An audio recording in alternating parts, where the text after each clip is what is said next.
have our contact come directly to us for sure. Okay. I think a lot of times companies end up contacting us because they got, they got stuck perhaps with their lender, but the way they come to us is a variety of different ways. And really, we're so grateful to you to have us here today because we're really trying to get out to them so that they know that these services exist and that we're trying to provide this financing support.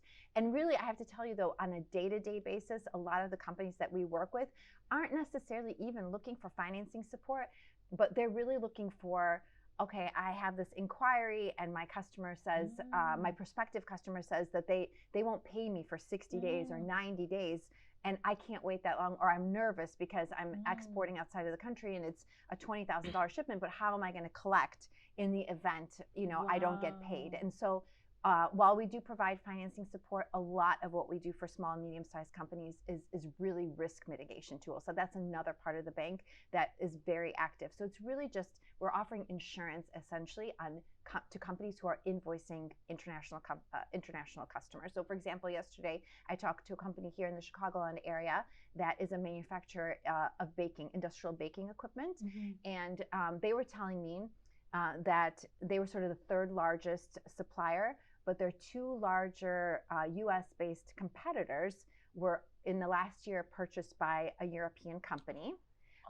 So the landscape's changed as a result of that consolidation, and they are now receiving inquiries internationally from very large companies, Mondelez being one example, but overseas, so it is an international risk. It might be Mondelez Mexico or Czech Republic or another location, but there's still, of course, commercial and political risk associated with that payment. And so they came to us and said, well, they're offering us 20% down, but they're asking us to give 188 terms on the balance. How can I do that? What if something goes wrong? That's a really long period of time.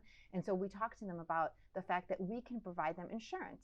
Of course, we're always going to do due diligence on who the customer is internationally. And in this case, it's a little easier. It is a recognizable name. But even if it's not a recognizable name, it's something that we do day in and day out, working with companies here in the United States saying, who's your customer? Let's do some due diligence. And then we, after doing that, will insure essentially that invoice.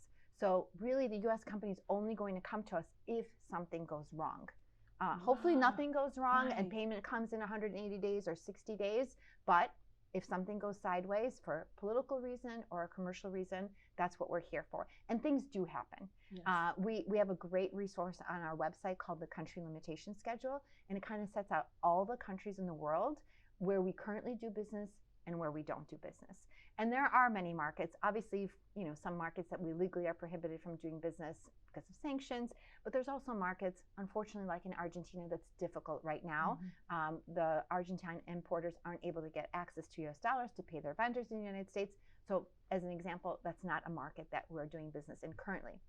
But that's valuable information. Yes. As our US companies are receiving inquiries, we're trying to prevent them from getting into a bad, situation. And so information and education, it goes right along with it. But I love this. This is great information because it's about protecting the American, interests abroad. Absolutely. And also, do you also want to share in terms of when things do go bad, in terms of what you cover, how much of percentage? I've heard good numbers. Yes.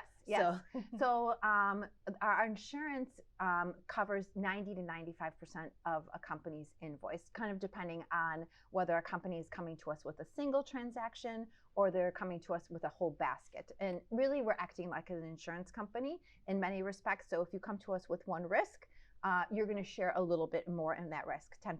We'll cover 90. But if you're providing us with a basket, then we'll increase our coverage. And oftentimes companies ask what the cost of this is. And the cost does vary depending on how much time. But just as an example, this company I spoke to with bakery equipment sale to Mondelez, they were looking at the Czech Republic at 180 days. The cost to insure that is going to be roughly 1%. Wow.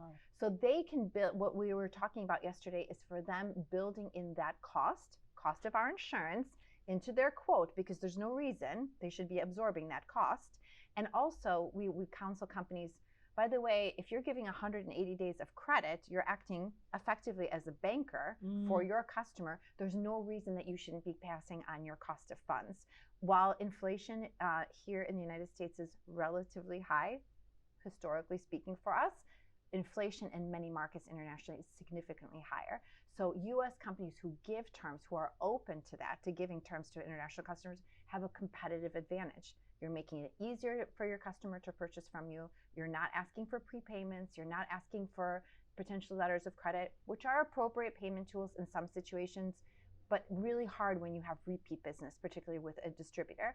And you're really just making it less expensive for your customer internationally to purchase from you by giving them credit.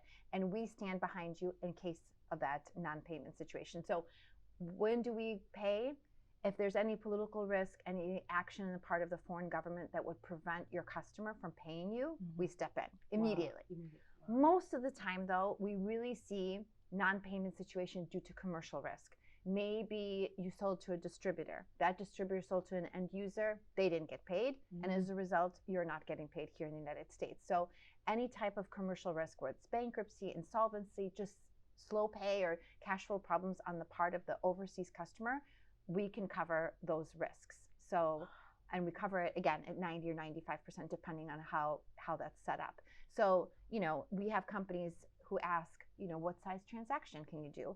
And on this side, we really can do any, because we are charging a premium based upon the size of the invoice. So you have a $10,000 invoice, you're going to give 60-day terms, you're going to pay us $55. Wow. Okay, for $55, if your customer doesn't pay you, we're going to give you a check for $9,500. Of course, we are going to ask you for documentation. It's an insurance policy. Yes. We want a purchase order, a final invoice, a shipping document. Wow. So going back to those partners, your external team, one of the key partners we counsel U.S. companies to have is a freight forwarder. A freight forwarder is an essential partner. They understand export regulations. They know how to move product, but they also control the documents that you need for, in our case, payment. Wow. So you want to have a good freight forwarder as well. So sorry, we've been all over the place here. No, this is great information. So let's bring it home to Aurora. Yes. What can exporting do for the community here when we have more businesses tapping into resources like the EXIM Bank? What's the potential of exports to a community like Aurora? Exports are